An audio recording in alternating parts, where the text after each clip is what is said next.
you just show me the back of your sports jersey? Sure. Do you want to see my ass?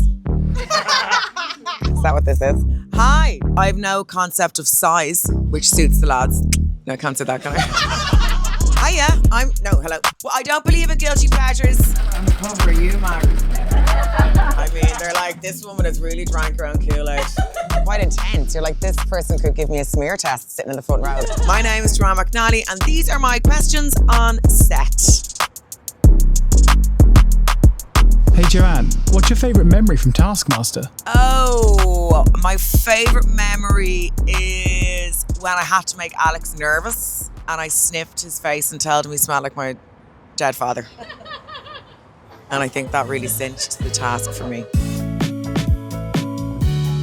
On the show, you mentioned you're numerically dyslexic. Yes. Has that caused any issues in your life? Well, I have no concept of size, which suits the lads.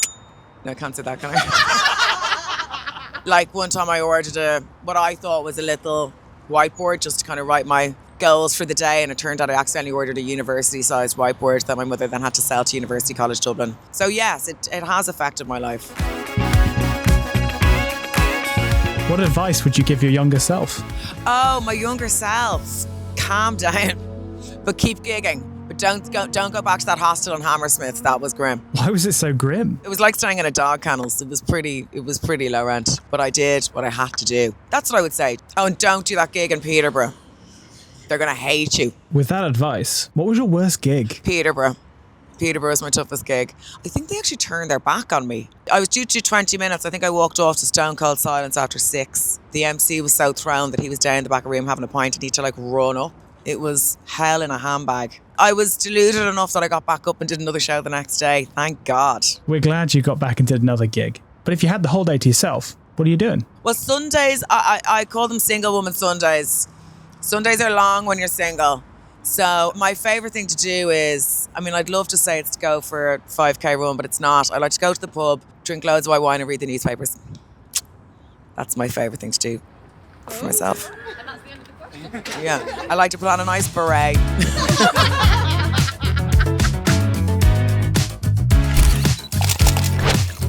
Hey Joanne, while you're in there, do you mind if I ask you some questions? Sure, yeah. Great. What's your favourite emoji? Oh, my favourite emoji is nail varnish, dancing women, burning heart, and the wine glass, of course. Also the melty face for when I don't know, when I've made some strange decisions. What's your guilty pleasure? Well, I don't believe in guilty pleasures, but if I had to choose, I would say Love is Blind, Married at First Sight, anything reality TV focused where love fails. I'm a big believer in the failure of love. It makes me feel better about my life choices. Oh, and watching women get murdered, which is really bad. Yeah. Okay, I think that's enough questions for this bit. Thank you. Okay.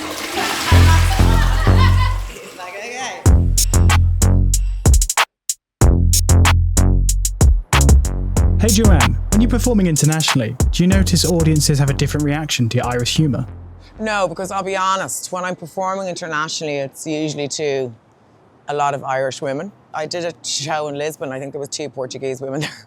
So I'm under no illusions.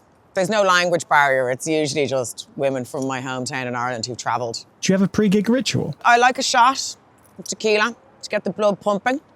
Maybe a propanol, depending on what's at stake. And then post-show, I would have a vape and a large Pinot Grigio. Do you have a rider? I do have a rider.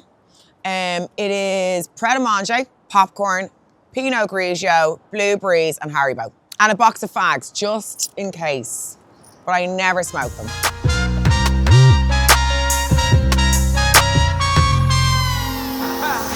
Live TV or gigging? Oh, gigging.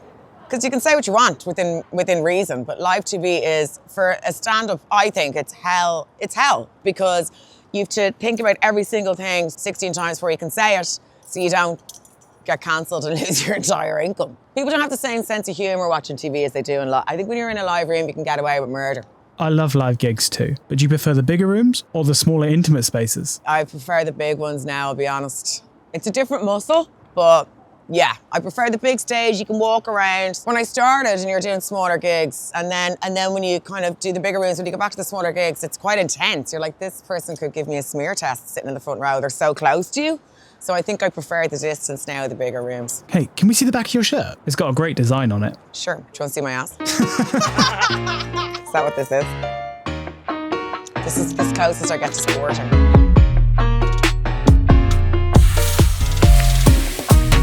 Joanne, do you think you're more flight or fight? I am flight. I have an overactive nervous system, so I constantly feel like I'm being attacked by bears, even if it's a very normal, casual situation.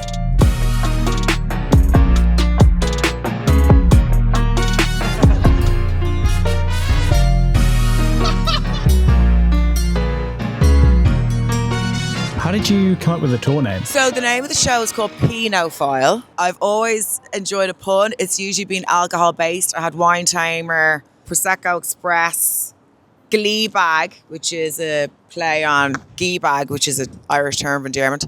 But also there was a viral video of a Peloton class where the instructor saw a name on the board and wanted your man kicked out of the class. Whoever just joined their first class with that leaderboard name, get them banned. Turns out his name was Pedophile.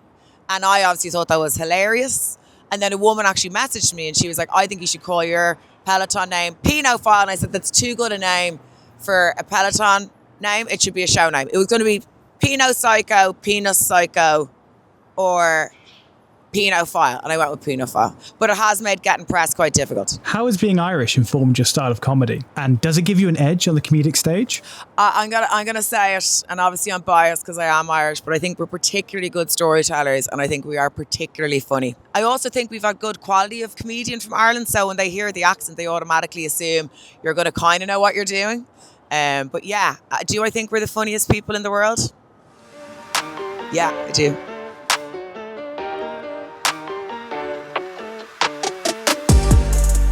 In your stand-up, you talk about dating apps a lot. But what's it like being famous and being on a dating app? Well, it very much depends where you go. Like Dublin, maybe it's a bit awkward, but like Winnipeg in Canada, it's very simple. So it just depends where your audience is. A man messaged me once, I'm just letting you know there's someone using your photos on Hinge, like catfishing as you. And I was like, oh my God, thank you so much for letting me know. But it was actually me. Yeah, which was very embarrassing. Yeah. That's when I was like, it might be time to apply for Raya, but Raya's full of yeah. Too much linen. Yeah. Flowing linen. It's ugh.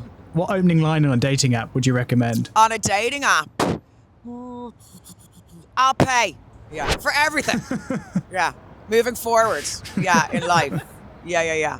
I also like a cheesy pickup line. Falling from heaven, all that stuff. Anything that's gives a bit of character. If one more person asks me how my day was, I will. But also, I'm not in the headspace. You have to be in the headspace for it, you know? It's like putting in a shift on Hinge. Try not to roll your eyes. You have to be in the mood for it or you become quite mean-spirited. But I'm the worst. I'm an absolute catfish. You'd want to see my photos. You would not recognise me. They're from like 5 years ago on holiday in Cape Town, yeah. You had a podcast about conspiracy theories. Yes. You make a few shows about them. Oh, yeah. What's your current favourite conspiracy theory? Well, my favourite conspiracy theory, which is the one I did the podcast about for BBC Sounds, was who replaced Avril Lavigne. I like a fun conspiracy theory. I'm not into like QAnon or anything like that, do you know what I mean? I like to keep it light. Where there's a lot of replacement conspiracy theories, like Paul McCartney was replaced, John Lennon was maybe replaced, Avril Lavigne was potentially replaced. Like, I do believe we landed on the moon. Like, I'm not that far into it, but I do like something fun. I also did another podcast about Furbies and the fact that the White House banned them because they thought they were the Chinese listening to them. I like that kind of stuff. Anything conspiracy led, but with the furry toy. It's time, Joanne. What's your favourite swear word? Yeah. Why is that? I think it's a very powerful word and I use it sparingly. I think I get one per show. That was my reel. So I can say once on stage if required. And it's usually by Conor McGregor. Not a big fan of him then. No.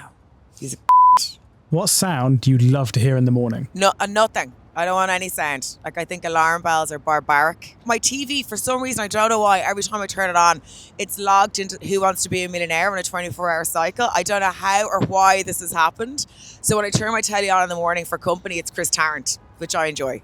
Yeah. Demanding people phone their friends.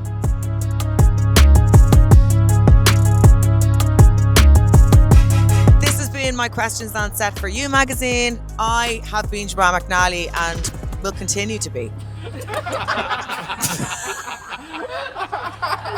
I'm not going anywhere. So, and that is my name. So I'll see you next time.